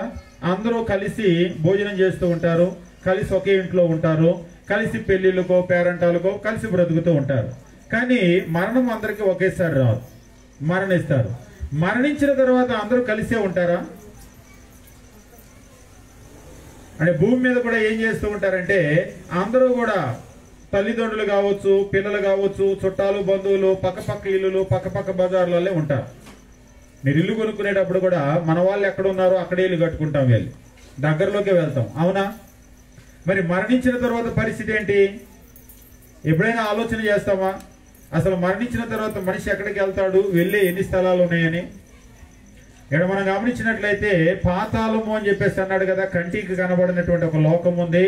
ఆ లోకంలో 2 స్థలాలు ఉన్నాయి. ఒకటేమిటి అంటే ఈ ధనవంతుడు వెళ్ళినటువంటి వేదన పొందేటువంటి స్థలము. రెండవది మనం గమనించినట్లయితే అబ్రహాము లాజరు చేరుకున్నటువంటి విశ్రాంతి పొందే స్థలం. 23వ వచనము. అప్పుడు అతడు పాతాళములో బాధపడుచు, అంటే ధనవంతుడు వెళ్ళినటువంటి స్థలంలో ఏముందట? బాధ. ఆయన బాధపడుతూ ఉన్నాడు. ఎంత బాధ ఉంది? కన్నులెత్తి దూరము నుండి అబ్రహామును అతని రొమ్మున ఆనుకొని ఉన్న లాజరును చూచి, తండ్రి అయిన అబ్రహామా, నా యందు కనికరపడి తన వ్రేలి కొనను నీళ్ళలో ముంచిన నాలుకను చల్లార్చుటకు లాజరును పంపించు. నేను ఈ అగ్నిజ్వాలల్లో యాతన పడుచున్నానని కేకలు వేసి చెప్పాను. మరి ఈయన చాలా వేదన పడుతున్నాడు. ఒక చుక్క నీళ్లు కావాలి అని చెప్పేసి అడుగుతూ ఉన్నాడు. తన వేలి కొన నీటిలో ముంచి, వేలి కొన నీళ్ళలో ముంచితే ఎన్ని నీళ్ళు వస్తాయి? తెలుగులో అంటాం కదా చుక్కలు బొట్టులు అని, అంతే కదా. అయ్యా అబ్రహామా ఒక బిందె నీళ్లు పంపించయ్యా, కొంచెం ఒక గ్లాసు కూడా పెట్టించిన ఆయన, దాహమైనప్పుడల్లా కొంచెం ముంచుకొని తాగుతూ ఉంటానయ్యా అని అడిగాడా? బిందెలకి గ్లాసులకి తావులేదు అక్కడ. పాపం ఎన్ని నీళ్ళు అడిగాడు అని ఆయన గతి ఏంటో చూడండి. పాపం వాస్తవంగా మనకి దాహం వేసినప్పుడు మనం ఎన్ని నీళ్ళు అడుగుతాం? ఎప్పుడైనా ఒక బొట్టు నీళ్ళు అడుగుంటామా? వేలి కూడా నీళ్ళలో ముంచి అమ్మా ఒక్క చుక్క నీళ్ళు వేయి తల్లి అని ఎప్పుడైనా అడుగుతామా? ఏమన్నా కొంచెం గ్లాసు నీళ్ళు ఇవ్వండి అని అడుగుతాం, అంతేనా? కానీ ఆయన ధనవంతుడే భూమి మీద ఉన్నప్పుడు. కానీ ఇప్పుడు ఆయన గతి ఏమిటి? ఒక చుక్క నీటి కొరకు అలమటిస్తూ ఉన్నాడు, చాలా వేతన పడుతూ ఉన్నాడు. మరి లాజరు పరిస్థితి, ధనవంతుల పరిస్థితి ఏమిటి? ముందే చెప్పేశాడు. లాజరు చనిపోయినప్పుడు ఎక్కడికి వెళ్ళాడంటే మళ్ళొకసారి మనం చదువుకుందాం. 21వ వచనాన్ని మనం గమనించినప్పుడు 22వ వచనము, ఆ దరిద్రుడు చనిపోయి దేవదూతల చేత అబ్రహాము రొమ్మును ఆనుకున్నట్టుకు కొనిపోబడెను. విశ్రాంతి పొందేటువంటి స్థలానికి వెళ్ళాడు. కాబట్టి మనం గమనించేది ఏంటంటే, మనం మరణించిన తర్వాత మన శరీరం అనేటువంటిది మట్టిలోకి వెళ్తోంది. ఆత్మ అనేటువంటిది దాన్ని దయచేసిన దేవుని యొద్దకు వెళ్తోంది. దేవుని యొద్దకు అంటే ఇంకా క్లియర్ గా డీటెయిల్ గా చెప్పండి అంటే, పాతాళము అనేటువంటి ఒక లోకం ఉంది, అక్కడికి వెళ్తుంది. ఆ లోకంలో 2 స్థలాలు ఉన్నాయి. ఒకటి వేదన పొందేటువంటి స్థలము, ఒకటి విశ్రాంతి పొందే స్థలము. అయితే నాకు అక్కడ వేదన అనిపిస్తే ఇటువైపు రావచ్చు కదా, దాటి వెళ్ళిపోవచ్చు కదా.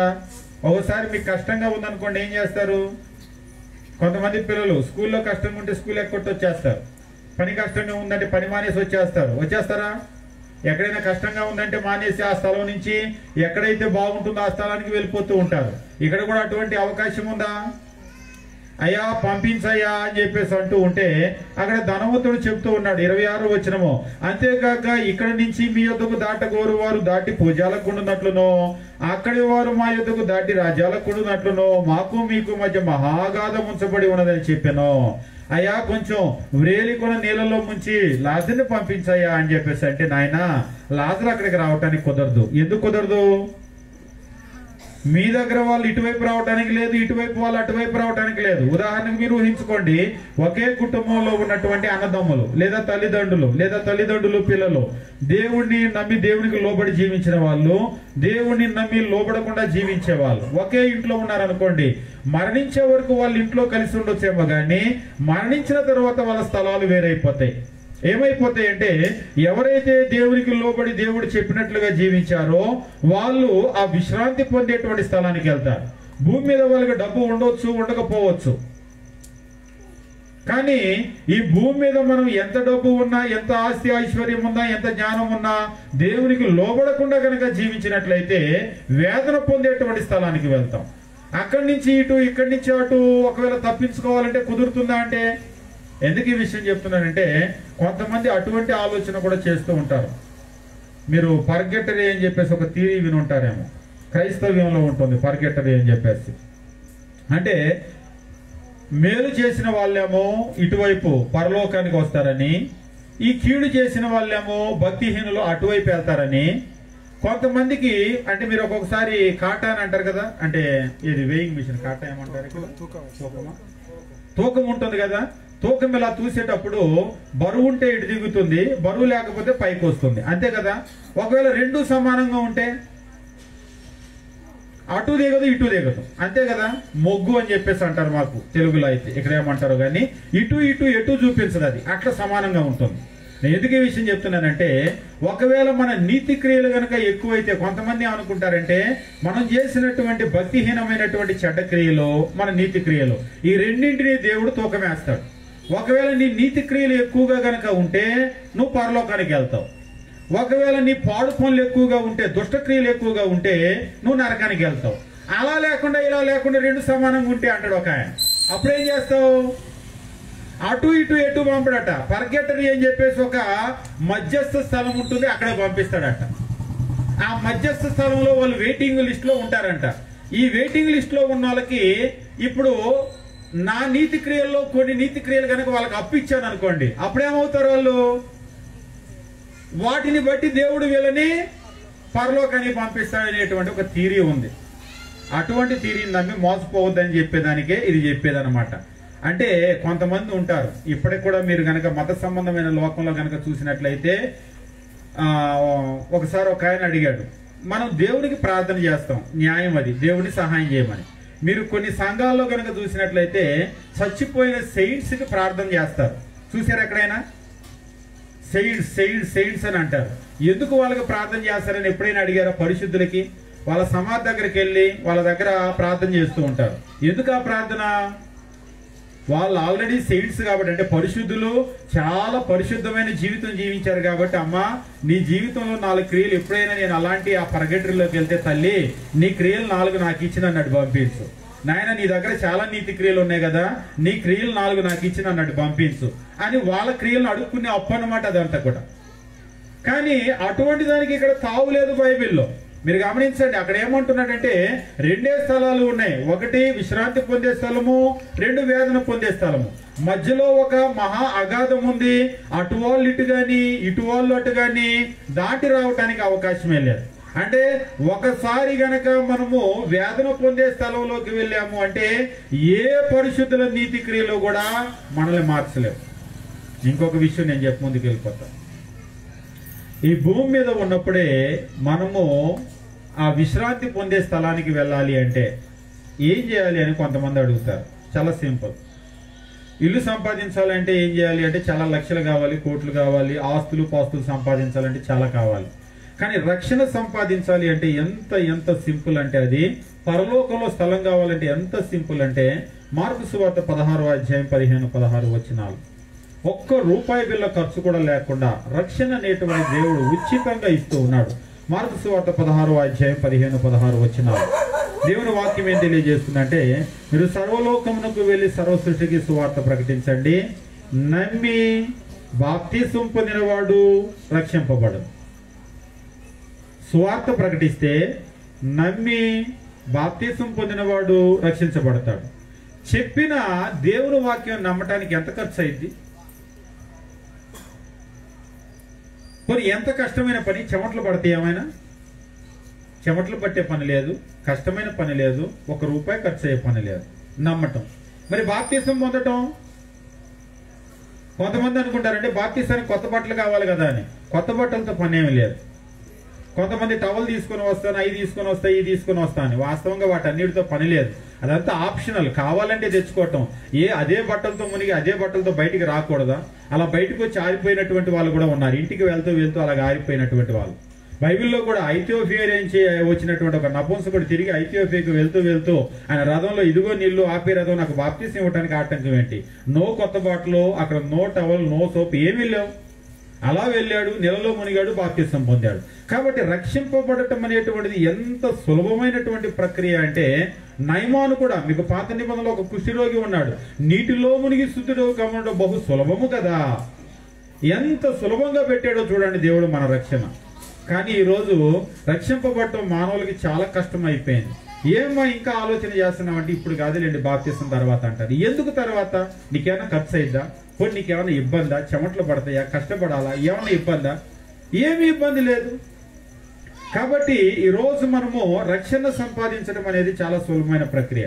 ఒక విషయం నేను చెప్పడానికి ఇక్కడ తీసుకొని వచ్చాను. మరి పొరపాటున కొంతమంది రేపు బాప్తిసం, ఎల్లుండి బాప్తిసం అని బాప్తిసం పొందకుండా మరణిస్తారు. వాళ్ళ పరిస్థితి ఏంటి? మీకు తెలుసో లేదో, లోయాలు ఉంటాయి. ముఖ్యంగా సమాధుల దగ్గర కనుక వెళ్ళినట్లయితే చచ్చిపోయిన వాళ్ళకి ఆ సమాధి దగ్గరికి వెళ్తారు. వెళ్ళి ఏం చేస్తారు? పిండ ప్రదానం అని అన్నం తీసుకుని వెళ్ళి అక్కడ పెడతారు. ఇక్కడ అట్లా చేస్తారా?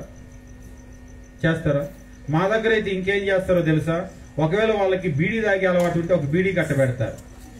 ఒకసారి ఒక ఆయన అంటున్నాడు, బీడీ కట్ట అక్కడ పెడితే సమాధులు కాపలా ఉంటాడు కదా, అగ్గిపెట్టి ఎవడు పెడతాడు అని అడుగుతున్నాడు. అంటే అగ్గిపెట్టి కూడా పెట్టాలంట. ఆయన ఏదో లేచి సమాధిలోంచి బీడీ తాగినట్టే. ఆయన పక్కకి వెళ్ళిన తర్వాత బీడీ గట్ట కావచ్చు, లేకపోతే సిగరెట్ పెట్టి కావచ్చు, ఎవడు తాగేది? అన్నీ ఆయనేగా. అందుకని ముందే అడుక్కుంటున్నాడు, అగ్గిపెట్టి ఎవడు పెడతాడు అని. కాబట్టి వీళ్ళు ఏం చేస్తారంటే ఆయనకి ఏదో అలవాటు ఉంటుంది, ఆయనే లేచి తింటాడు కాబోలు అన్నట్టుగా ఆయనకి ఇష్టమైన వంటలన్నీ కూడా వండి తీసుకెళ్లి సమాధి దగ్గర పెడతారు. ఆయన బీడీలు తాగే అలవాటు ఉంటే ఒక బీడీ గట్ట, అది కూడా ఎస్బీడీ అంట, ముందే చెబుతున్నాడు ఎస్బీడీ కట్టది అండి వచ్చేటప్పుడు అని. ఆ తర్వాత అగ్గిపెట్టి ఒకటి, మందు తాగే అలవాటు ఉంటే మందు సీసా ఒకటి, ఇవన్నీ అక్కడ పెట్టి ఆయనే తాగుతాడేమో అని మన ఫీలింగ్. నిజంగా ఆయన సమాధిలో నుంచి వచ్చేది లేదు, ఆయన తాగేది లేదు. ఆ తాగినే చచ్చాడు పాపం. ఇంకా చచ్చిన తర్వాత కూడా తీసుకొని వెళ్ళి పెడుతూ ఉంటారు. పాపం అలవాట్లు ఉండే కదా వాళ్ళు పాడైపోయింది. ఎప్పటికైనా మానరా వద్దు నాయనా, అటువంటి అలవాట్లు అంత తప్పు అనేటువంటిది లేదు. ఇంకా వాళ్ళు ఏదో తాగుతారేమో అన్నట్టు ఒకసారి ఒక అమ్మ అంటుంది, అయ్యా వాడికి బీడీలు అంటే ఇష్టం అయ్యా, ఒక కట్ట బీడీ పెట్టండి నాయన అని చెప్పేసి అంటాం సమాధుల దగ్గరికి వెళ్ళేటప్పుడు. ఏ అమ్మ నీ కొడుకు లేసి వచ్చేది లేదు, ఇంకా బీడీలు తాగేది లేదమ్మా, బతికినప్పుడు తాగి తెచ్చాడు, ఇంకెందుకమ్మా ఇంకో బీడీ గట్ట. కాబట్టి జనాలు ఏమనుకుంటారంటే ఇంకా వాళ్ళ జీవితం మిగిలే ఉందేమో అని అనుకుంటారు. అంటే చనిపోయిన మనిషికి కూడా ఈ భోజనం చేరిద్దాము, చనిపోయిన మనిషికి కూడా ఈ బీడీ గట్ట చేరిద్దాము అనుకున్నట్లుగా ఇప్పుడు కొందరు ఏం చేస్తారంటే చచ్చిపోయిన ఆయన బాప్తీసం పొందకుండా చచ్చిపోయాడు కదా, ఆయన పేరు మీద ఈయన బాప్తీసం పొందుతాడు. ఈ బాప్తీసం ఎవరికి చెందిందో తెలుసా? ఈ బాప్తీసం వాళ్ళకి చెంది దేవుడు వాళ్ళని పరలోకంలోకి ప్రమోట్ చేస్తాడట. ఇటువంటి ఒక నమ్మకం కూడా ఉంది. ఒకవేళ కొరింథీయులకు రాసిన పత్రిక 15వ అధ్యాయం ఇంటికి వెళ్ళిన తర్వాత మీరు చదువుకోండి, ఇటువంటి ఆలోచనలు కూడా ఉన్నాయి. అయితే అటువంటిది అంతా కూడా జరగదు. పాపం అనేటువంటిది పర్సనల్, అలాగనే నీతి అనేటువంటిది కూడా పర్సనల్. ఎవరైతే పాపం చేస్తారో వాళ్ళే శిక్షించబడతారు, ఎవరైతే దేవుని వాక్యానికి లోబడతారో వాళ్ళే రక్షించబడతారు.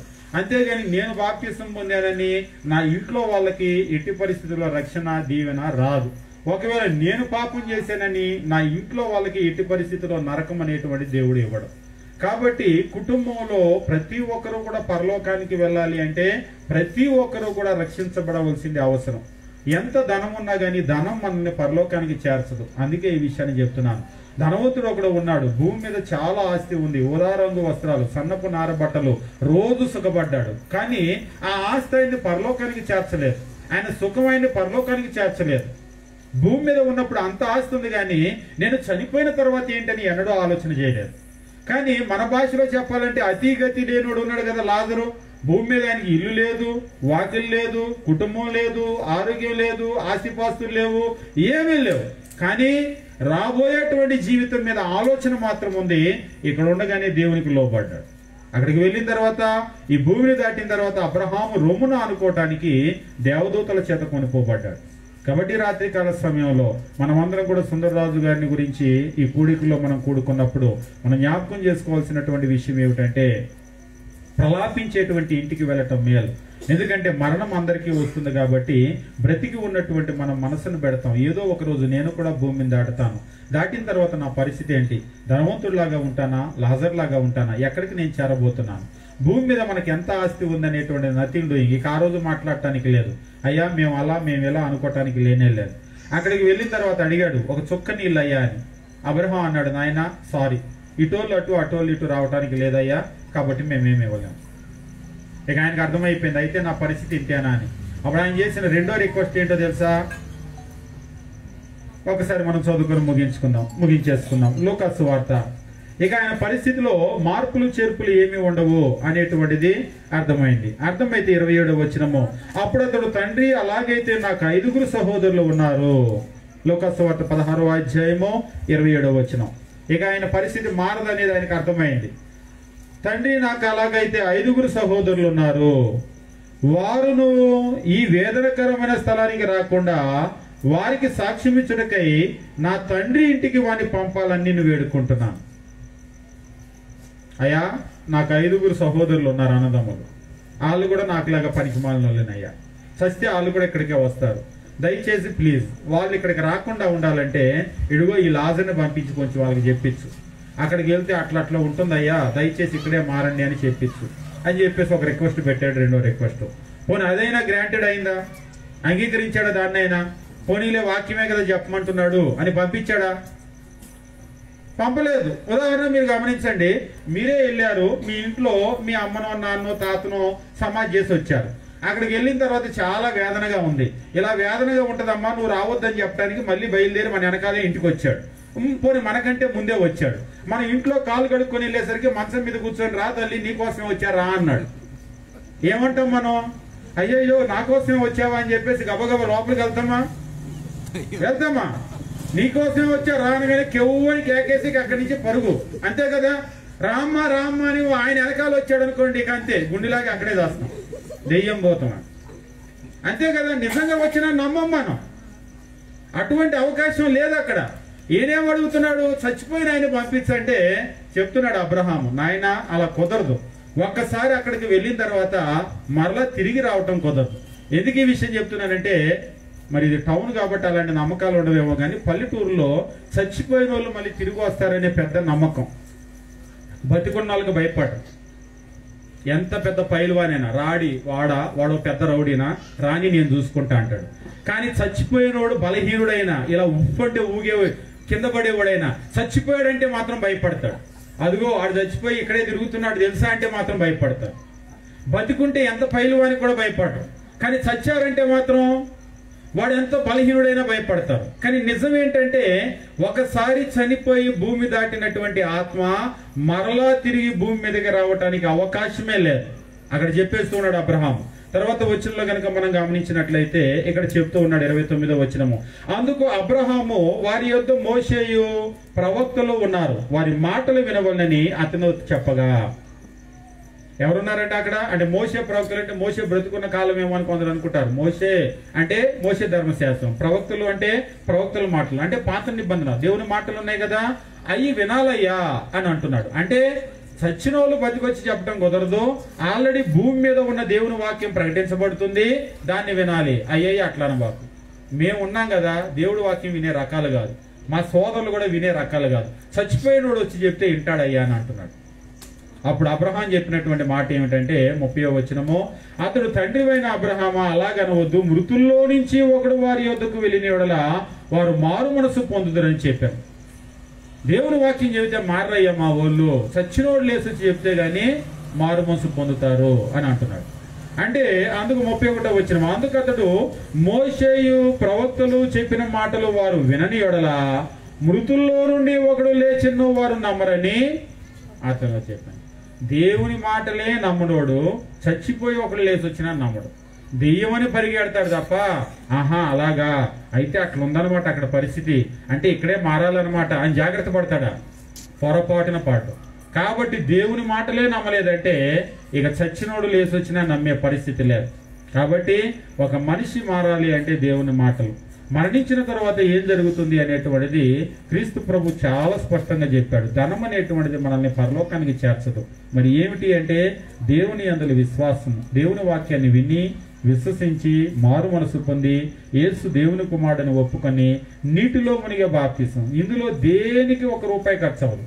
వాక్యం వినటానికి ₹1 ఖర్చు అవ్వదు, విశ్వసించడానికి ₹1 ఖర్చు అవ్వదు, మారు మనసు పొందటానికి ఖర్చు అవ్వదు, కష్టం కూడా ఉండదు, ఒప్పుకోవటానికి ఖర్చు అవ్వదు, నీటిలో మునగటానికి ఖర్చు అవ్వదు. కానీ మనుషులు ఎందుకు ఆలస్యం చేస్తారో అర్థం అవ్వదు. కష్టమైన పనులేమో గబగబా చేసేస్తూ ఉంటారు. కానీ కష్టం లేకుండా సులభంగా దేవుడు మానవులకి రక్షణ ఇస్తే మాత్రమో తర్వాత చూద్దాంలే, అదే ఆలోచన చేస్తున్నాం అని ఆలోచన చేయబట్టి కూడా కొన్ని సంవత్సరాలు గడిపేసేటువంటి వాళ్ళు ఉంటారు.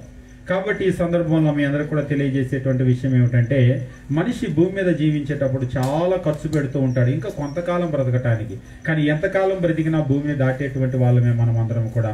మనం వెచ్చించే మన కష్టార్జితం అంతా కూడా అన్న వస్త్రాలు, నివాసము, మన ఆరోగ్యము, వీటి కొరకే. ఒకరోజు భూమి దాటి వెళ్ళిపోతాం. వెళ్ళిపోయిన తర్వాత ఏమిటి అంటే, మరణించిన తర్వాత మనిషికి జీవితం ఉంది, మరలా మనము మన ఆత్మ జీవించే ఉంటుంది. క్రీస్తు ప్రభు చెప్పాడు, ఆశ్చర్యపడొద్దు, సమాధుల్లో ఉన్న వారందరూ కూడా లేస్తారు. క్రీస్తు ప్రభు యొక్క సింహాసనం ముందు మనం అందరం కూడా నిలవబడతాం, తీర్పు జరుగుతుంది. మరి వచ్చే వరకు ఏం జరుగుతుందంటే, ఈ మృతుల లోకం అనేటువంటి ఒక లోకం ఉంటుంది. అక్కడ వేదనకరమైన స్థలము, విశ్రాంతి స్థలము, అక్కడికి వెళ్తాము. క్రీస్తు ప్రభు రాకడలో ఏమవుతుందంటే, ఈ ఆత్మలన్నింటినీ కూడా వెంట పెట్టుకుని వస్తాడు. అంటే ఈ మృతుల లోకంలో ఉన్న ఆత్మలన్నింటినీ వెంట పెట్టుకుని వస్తాడు. బ్రతికి ఉన్నటువంటి మనం కూడా అక్కడికి వెళ్తాం. ఆ తర్వాత సింహాసనం ఎదురుగా నిలవబడతాం. పరలోకము, నరకం అనేటువంటి 2 స్థలాలు ఉంటాయి. కాబట్టి భూమి మీద ఉండగానే దేవుని వాక్యాన్ని విని విశ్వసించి మనమందరం కూడా పరలోకానికి చేరుకోవటానికి సిద్ధపడాలి. ఒక ఆయన అంటూ ఉంటాడు, పరలోకం నేను చూడలేదు కాబట్టి నేను ఎప్పుడు నమ్మను అని. పోనీ ఈ లోకాన్ని ఎప్పుడు చూసావు? ఈ లోకంలో పుట్టినప్పుడు చూసావా, పుట్టక ముందే చూసావా? ఈ లోకంలోకి వచ్చాక ఈ లోకాన్ని చూసావు. అంటే ఈ లోకం కనబడాలంటే ఎప్పుడు? ఈ లోకంలోకి వస్తే ఈ లోకం కనబడింది. ఆ లోకం ఎప్పుడు కనబడుతుంది? మరణించి లోకాన్ని దాడితే ఆ లోకం కనబడుతుంది. నువ్వు తల్లి కడుపులోనే ఉండి నాకు ఆ లోకం చూపించంటే కనబడుతుందా? నువ్వు కడుపులో నుంచి బయటికి వస్తే గానీ ఈ లోకానికి వస్తే గానీ కనబడుతుంది. అలాగనే ఆ లోకం చూడాలంటే కూడా ఈ లోకం నుంచి సాధ్యపడదు. కానీ మనిషి ఏమంటాడంటే ఈ లోకంలోనే ఉండి ఆ లోకం చూపించు అంటాడు. అది సాధ్యపడదు. మరణించిన తర్వాత ఎలాగూ కూడా మనం చూస్తాం. కానీ ఇక అక్కడ దాటిన తర్వాత మనకు అవకాశం ఉండదు. కాబట్టి ఈ భూమి మీద ఉండగానే నేడే రక్షణ దినము, అనుకూల సమయం అని దేవుని వాక్యం చెప్తూ ఉన్నాడు. ఈరోజు మనిషి ఎప్పుడు మరణిస్తాడనేటువంటి తెలియదు. ఒకసారి గనక మనం మరణించి భూమి దాటామా ఆ ధనవంతుడిలాగా ఇక అంతే, ఒక చుక్క నీటి కొరకు వేదన పడేటువంటి స్థలం మనందరికీ కూడా. కాబట్టి మనం అందరం కూడా ఈ భూమి మీద ఉండగానే ఆలోచన చేద్దాము. జ్ఞానం కలిగినటువంటి వాళ్ళు, ఈ లోకంలో తెలివిగల్లోళ్ళని లోకం ఎవరిని అంటుందంటే బాగా డబ్బు సంపాదించే వాళ్ళు, డబ్బు మీదే మనసు ఉంటే, డబ్బులు వెనకేసి ఉంటే వాళ్ళంటే తెలివిగల్లోళ్ళు. కానీ నిజం తెలివిగల్లోళ్ళు వాళ్ళు కాదు. మరణించిన తర్వాత నా పరిస్థితి ఏంటి, నేను ఎక్కడి నుంచి వచ్చాను, ఎందుకు బ్రతుకుతున్నాను, ఎక్కడికి వెళ్తాను, వీటిని గురించి ఆలోచన చేస్తే నిజమైనటువంటి తెలివిగల వాళ్ళు. కాబట్టి నిజంగా ఇటువంటి విషయాలంతా కూడా మనం ఆలోచన చేద్దాం. సుందరరాజు గారికి వారి కుటుంబానికి ప్రత్యేకంగా మేము తెలియజేసేటువంటి విషయం ఏమిటంటే, ఈ విషయాలు ఇటువంటి కూడిక పెట్టి ఎంతో మందికి మీరు ఈ వాక్యాన్ని వినిపించారు. దేవుడు వారిని వారి కుటుంబాలను దీవించాలని, విన్నటువంటి ప్రతి ఒక్కరి యొక్క హృదయంలో మంచి నేలను పడినటువంటి విత్తనం వల్లే ఫలించాలని మనం అందరం కూడా కోరుకుందాం. దేవుడు మిమ్మల్ని మీ కుటుంబాలను దీవించును గాక. మీ అందరికీ వందనాలు.